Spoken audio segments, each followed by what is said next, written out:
Intégral Placement, Guillaume Sommerer sur BFM Business. Et on va parler d'emprunt immobilier à présent. On va vous conseiller avec Frédéric Durand-Bazin, le rédacteur en chef du magazine Le Particulier. Bonjour Frédéric. Bonjour Guillaume. Les erreurs à ne pas commettre au moment de souscrire un crédit immobilier. On va voir comme ça quelles sont les différentes erreurs à surtout ne pas commettre. Déjà, c'est plutôt l'inverse. C'est plutôt profiter des erreurs que la banque a faites pour en tirer profit. Ah carrément, vous êtes vicieux là quand même. Un peu, ouais. Très bien, alors allons voir le banquier.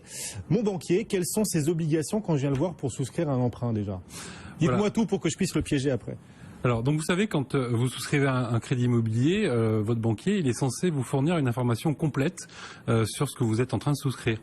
Et tout ça, c'est réglementé par le Code de la consommation, c'est l'article L312 et suivant, qui réglemente l'ensemble des données que le banquier doit vous fournir pour vous donner une information la plus complète possible.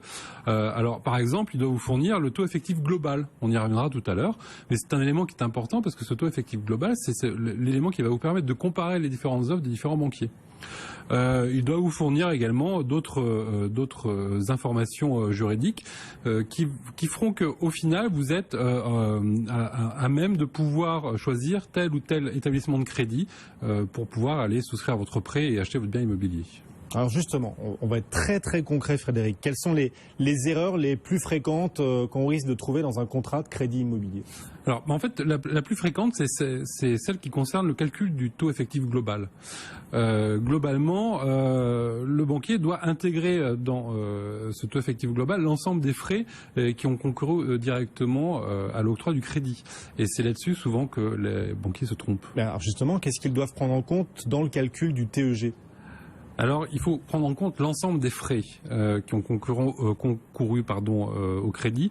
Alors, bien sûr, il y a le taux d'intérêt contractuel. Hein. Quand vous prenez un crédit, que vous négociez avec votre banquier, il va vous accorder du 3,5% par exemple. Ça, c'est le taux contractuel parce qu'après, il va rajouter un ensemble de frais. Donc, il faut d'abord indiquer le taux contractuel. Les frais d'assurance. Quand vous souscrivez un crédit immobilier, les assurances sont obligatoires. Enfin, en tout cas, invalidité, décès, ça c'est obligatoire. Donc il faut l'inscrire. Si vous la souscrivez auprès de votre banquier, il doit nécessairement le mettre. Si vous la souscrivez auprès d'un autre assureur, vous savez, dans le cadre de la délégation d'assurance, il ne devra l'indiquer que pour autant qu'il en a connaissance. Bon, ceci dit, la plupart du temps, il en a forcément connaissance parce qu'il vous demande le contrat. Il faudra qu'il intègre aussi les frais de dossier. Il faudra qu'il intègre les frais de garantie, donc l'hypothèque, le privilège de prêteur de deniers, la caution mutualiste, enfin tout ce qu'il va vous demander pour garantir votre prêt, ainsi que les frais annexes. Donc si vous passez par un courtier en crédit, par exemple, il faudra intégrer les frais du courtier. Si vous passez par une banque mutualiste, il faudra intégrer les frais d'acquisition de parts sociales. Tout ça, il faut le savoir. Il faut le savoir et il faut le rappeler à son banquier s'il l'oublie. Exactement. Parce que ça arrive, hein, c'est ce que vous nous dites. Quels sont justement les autres oublis fréquents des banquiers au moment de rédiger un crédit immobilier? Alors, on parlait des banques mutualistes. Effectivement, quand vous allez souscrire un crédit auprès du Crédit Mutuel, auprès d'autres banques mutualistes comme ça, très souvent, ces banques mutualistes ne prêtent qu'à leurs clients. Voire à leurs sociétaires. Donc, ce qui veut dire que si vous voulez pouvoir souscrire un crédit, il va falloir acheter des parts sociales. Vous savez, les parts sociales, c'est l'équivalent des actions, mais pour les banques mutualistes. Cette acquisition a un coût, et comme il concourt directement à l'octroi du crédit, il faut intégrer ces frais dans le montant du TEG. Il y a d'autres mentions aussi qui sont obligatoires. Par exemple, quand vous souscrivez un prêt à taux variable, le banquier va vous fournir une simulation avec des hypothèses hautes, des hypothèses basses, pour que vous ayez effectivement une idée de l'évolution de votre crédit. De même, il doit vous fournir ce qu'on appelle un TEG de période. Donc, c'est-à-dire que TEG de période. Alors, le TEG de période, donc le taux effectif global de période, ça veut dire que le taux il est donné pour une durée. Donc là, c'est une durée annuelle, par exemple. Mais il doit également vous fournir la même chose pour une durée mensuelle. Et très souvent, il ne vous donne que l'un ou que l'autre. Enfin, il doit vous calculer ce fameux taux sur une année civile. Et non pas sur l'année bancaire. L'année civile, c'est 365 jours ou 366. L'année bancaire, c'est 360. Mais 360, c'est uniquement pour les professionnels. Mais, attendez, c'est pas évident de détecter toutes ces erreurs dans la rédaction des crédits immobiliers par les banques. En plus, on a souvent tendance à faire un peu confiance. On se dit que c'est eux les spécialistes, même si on regarde, mais on n'a pas toutes les compétences pour voir toutes les erreurs. Compte tenu de la technicité des éléments à vérifier, est-ce qu'il y a un moyen de se faire aider, de se faire conseiller face à son banquier? Heureusement, oui. Il existe désormais sur le marché des sociétés qui sont spécialisées dans la détection d'erreurs sur les crédits immobiliers. Alors j'en citerai deux. Il y a les expertiseurs de crédit, c'est une société qui exerce depuis à peu près 1 an, et l'autre qui s'appelle erreurdelabanque.fr. On n'est pas au Monopoly, mais ceci dit, au final, on peut gagner 20 000.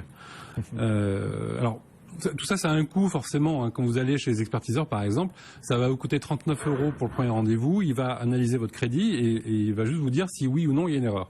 Si vous voulez avoir un dossier complet, un dossier d'une 50aine de pages qui va vous permettre après de négocier auprès de votre banque, ça va vous coûter un peu plus cher, ça va vous coûter 245 €. Chez Erreur de la Banque, c'est pas tout à fait le même modèle. Ça vous coûte rien. Dans un premier temps, donc ils font une expertise gratuite de votre crédit immobilier, et ensuite ils vont se rémunérer sur les montants des sommes que vous allez récupérer auprès de votre banquier. Et là, je me permets de faire, c'est même pas une parenthèse, c'est même le nœud de cette affaire-là. C'est que pourquoi est-ce qu'on s'échine comme ça à trouver des erreurs dans son crédit immobilier? On l'a pas dit, mais c'est fondamental. Sachez que si jamais il y a une erreur dans votre crédit immobilier, vous êtes fondé à demander à la banque à ce qu'elle substitue au taux contractuel le taux légal. Ça, c'est la punition ultime. Le taux contractuel aujourd'hui, on va dire, c'est entre 3,5 et 4%, pour avoir une fourchette large. Le taux de l'intérêt légal aujourd'hui, c'est 0,04%. Wow. Ça veut dire qu'au final, un crédit d'environ 15 ans sur 300 000 €, pour dire quelque chose, les économies peuvent porter sur plus de 50 000 €. Donc vous voyez tout de suite les enjeux. Ouais, non, là c'est des vies qui basculent. Ah, c'est une vie qui bascule. Est-ce que je peux contester la validité d'un prêt immobilier que j'ai souscrit il y a 10 ans par exemple? Alors, légalement, vous avez normalement 5 ans pour contester la validité de votre crédit immobilier. Mais attention, c'est là toute la subtilité, et c'est l'article 1304 du Code civil qui le précise. On ne prend pas en compte la date de souscription du crédit, mais le moment où vous avez découvert l'erreur. Donc, ce qui veut dire que si aujourd'hui vous allez chez votre banque, chez votre société d'expertise ou une association de consommateurs spécialisée, et que vous leur apportez le crédit, votre prêt qui détecte l'erreur, le point de départ, il est maintenant. Donc, ça veut dire que votre prêt, même si vous l'avez souscrit il y a 10 ans, vous pouvez aujourd'hui le contester. D'accord. Et en pratique, comment je fais justement? Comment est-ce que je peux agir si mon contrat comporte des erreurs? Je vais voir qui. Alors, première chose, bien entendu, vous allez voir votre banquier, vous essayez de négocier avec lui. Alors, vous n'allez pas forcément négocier la substitution de l'intérêt légal. Vous allez négocier des éléments qui vous intéressent. Donc, par exemple, vous allez négocier la suppression, par exemple, des indemnités pour rupture anticipée du contrat. Si jamais vous voulez revendre votre bien et en racheter un autre.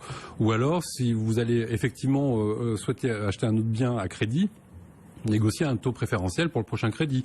Vous pouvez aussi négocier une baisse du taux nominal du crédit.